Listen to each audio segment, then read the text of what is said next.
এবার ইতিহাস গড়ার সামনে রিশাদ হোসেন। বাংলাদেশি স্পিনার হিসেবে এবার ইতিহাস গড়ার হাতছানি রিশাদের সামনে। আজ নিলেন 3টি উইকেট, যে কারণে ইতিহাসের সামনে এক ধাপ এগিয়ে গেলেন রিশাদ।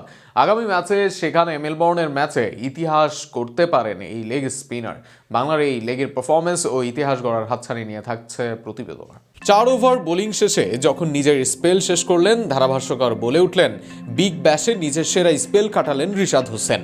4 ওভার শেষে রিশাদ দেন 33 রান, সেটা 29 রানে থামার সম্ভাবনা ছিল প্রবল।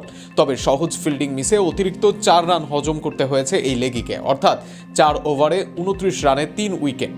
কি দুর্দান্তই না এক স্পেল রিশাদের জন্য।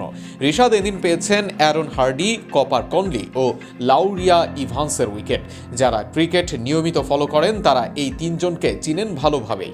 তিনজনই স্বীকৃত ব্যাটসম্যান, তিনজনই পার্থের বড় মুখ, অর্থাৎ এদিন বড় ব্যাটসম্যানদের আতঙ্কের কারণই ছিলেন রিশাদ। এদিন শুরুর পাওয়ার প্লেতে বোলিংয়ে আসেন রিশাদ, সেখানে অবশ্য উইকেট পাননি, দেন 9 রান। কিন্তু এরপর নিজের দ্বিতীয় ওভারে এসে তুলে নেন উইকেট। ওভারের দ্বিতীয় বলে কনলির উইকেট পান রিশাদ। এর আগে আসরে 2 ম্যাচে 136 রান করেছেন অস্ট্রেলিয়ার এই ওপেনিং ব্যাটসম্যান। রিশাদের বলে শট খেলতে গিয়ে ক্যাচ তুলে দেন কপার কনলি, তার ক্যাচ তুলে নেন ইংল্যান্ডের ক্রিস জর্ডান। সেই ওভারে 5 বলে 6 রান দেন রিশাদ, শেষ বলে মিস ফিল্ডিংয়ে 4 হজম করেন। এরপর নিজের তৃতীয় ওভারে এসে আবার উইকেট পান তিনি।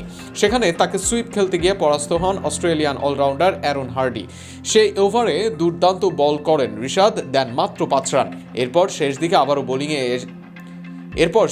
আবারও বোলিংয়ে আসেন তিনি। এবার তার বলে ছক্কা হাঁকান লাউরি ইভান্স, কিন্তু ইংলিশ এই অভিজ্ঞ ব্যাটসম্যানের থেকে প্রতিশোধ নিতে সময় লাগেনি তার। পরের বলে তুলে নেন উইকেট। 4 ওভারে 33 রান খরচায় নেন 3টি উইকেট, আর তাতে রেকর্ডের সামনে দাঁড়িয়ে রিশাদ, যেখানে সাকিবকে টপকে যাওয়ার হাতছানি তার। বিগ ব্যাশে মোট 6 ম্যাচ খেলেছেন সাকিব, তুলে নিয়েছেন 9 উইকেট। অপরদিকে 4 ম্যাচে 6 উইকেট তুলেছেন রিশাদ। আগামী ম্যাচে 3 উইকেট পেলে সাকিবের সমান উইকেট হবে তার।